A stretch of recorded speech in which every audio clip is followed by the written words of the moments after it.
Hello, it's Outdoors IQ here for my in-depth review of the Baton Pro.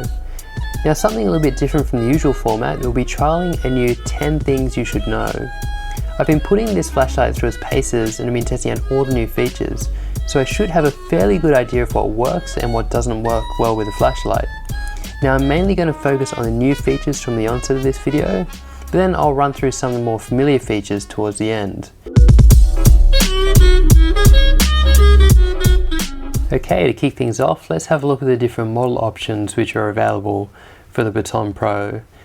Now, firstly, only one emitter option is available, and that's the cool white, though we do see two different finishing options. You can have either the standard black or the new anodized blue, which is something we've seen recently on the new Seeker 2 as well.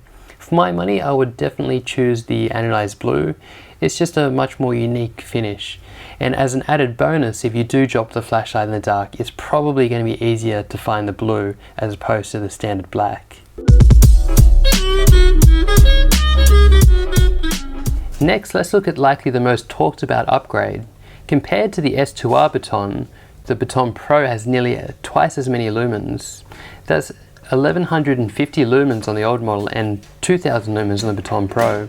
While the Baton Pro does step down a little bit sooner, in about 1 minute versus 2 minutes, it does step down to 600 lumens instead of 400 lumens, and it does still run for nearly the same amount of time as 2 hours and 40 minutes thereafter. It's also worth mentioning that the step down is an ultra smooth fade, which is really quite impressive. Next up, we have a new and improved TIR optic lens. You will notice that the lens is much larger on the Baton Pro compared to the older model, specifically 18% according to OLight. This is all the while maintaining the same body diameter as the previous model. It looks like this was achieved by reducing the metal ring that goes around the actual lens. Overall, this has resulted in a much wider and usable beam. Also improved is the lens is now flush, as opposed to the previously concave lens of the older model. I did notice on the older model that dust and debris used to get caught up in that small void. So overall, quite a nice little upgrade. This next feature might upset a few people. Moonlight Mode is now 5 lumens instead of the previous 0.5 lumens. This also means that runtime is going to take a hit, clocking at 9 days as opposed to the previous 30 days. Now, my best guess is that with the wider optic, 0.5 lumens didn't give enough usable light, and OLight bumped up the power. Now, to my eyes, the 5 lumens seems fine in pitch black, but yeah, it's a touchy subject with a lot of people. Seems fine to me. Next, we have some refinements to the overall design. This includes a slightly longer and reversible pocket clip, a slightly larger button, and some new machining techniques. While not major changes, it is good to see that OLight is constantly improving on their already well-established design. I'll go through the fit and finish a little bit later on in this review.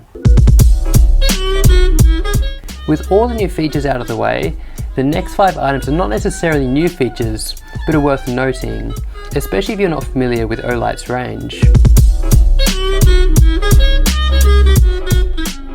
I'm not going to run through each and every output or runtime. It's really not the goal of this newer format video. I will instead place all the information you need right here on the screen. Feel free to pause the video. Basically, across the board, the Baton Pro is brighter, but has less runtime than the previous model. It's not a huge difference in runtime, though it is something to still note. Interestingly, even the matching 120 lumen mode runs for half an hour less on the Baton Pro. You still get a very reasonable 13.5 hours. OLight users should be familiar with what is arguably the most usable interface around. Luckily, nothing has changed here. Instant Turbo can be accessed by double tapping from any mode. Pressing and holding from off gets you to Moonlight Mode, and a single tap turns the flashlight onto the previously selected mode. Pressing and holding will rotate between the output modes. Now, there's also the lesser used mode, so you've still got the triple tap for strobe or a tap and hold for the 3 or 9 minute timers. As I said, most OLight users would already be familiar with this interface. It's good to see OLight is keeping up with the consistency between their ranges. Before I forget, there's also a nifty little battery indicator located within the side button. Now this shows either red, orange or green depending on your battery level. The Baton Pro, along with many other OLights, use their magnetic charge cable, or MCC. All this means is that you can connect the charging cable to the magnetic base and then the other end into a USB port for charging. It's worth mentioning that OLight includes their newer 1A charger, which significantly improves on the charge time. The manual states a maximum of 4.5 hours for a full charge.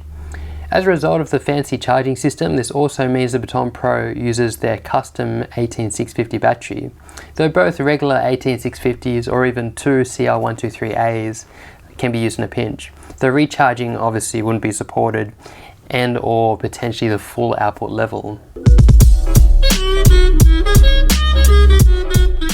Reading through the manual and documentation, I wasn't able to confirm the construction material, though it is likely safe to assume that the Baton Pro is Type 3 hard anodized aluminium, given OLight's previous history.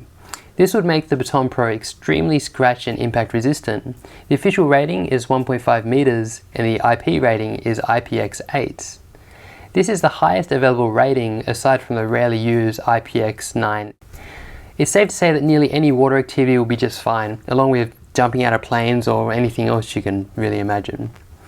As mentioned previously, the finishing shows off some of OLight's new machining techniques, which includes what they're calling 3D squares. This allows for quite a grippy yet comfortable feel, only topped perhaps by the silicone of the Seeker Pro 2. For a non-silicone grip, this has to be probably one of the best in-hand feels yet. There is definitely a handful of standard features that have been around long enough that we tend to take them for granted. Now the first honourable mention goes to the magnetic tail cap. Not only does this aid in charging, but it also provides a useful mounting option. You can stick the Baton Pro either vertically or horizontally and it easily holds its own weight.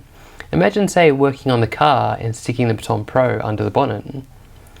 Now finally, the next mention goes to the dual-sided pocket clip. This allows for traditional pocket carry and is also reversible to, say, use on the underside of a cap as a headlamp. Well, that about wraps up this 10 things you should know about the OLight Baton Pro.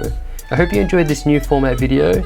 I really want to arm you with just the important facts to help you with your purchasing decision, especially considering the upcoming flash sale on the 15th.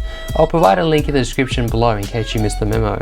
Now back to the new format, please let me know what you think. I've saved the ultra detailed reviews to some of the other fantastic reviewers on YouTube. Happy to link to them down below as well. I really want this video and this series to sit alongside their videos as a quick way to get all the information that you need. Now before you go, drop me a quick sub. Every new subscriber helps the channel grow and I appreciate every single one of you. Thank you again for watching Outdoors IQ.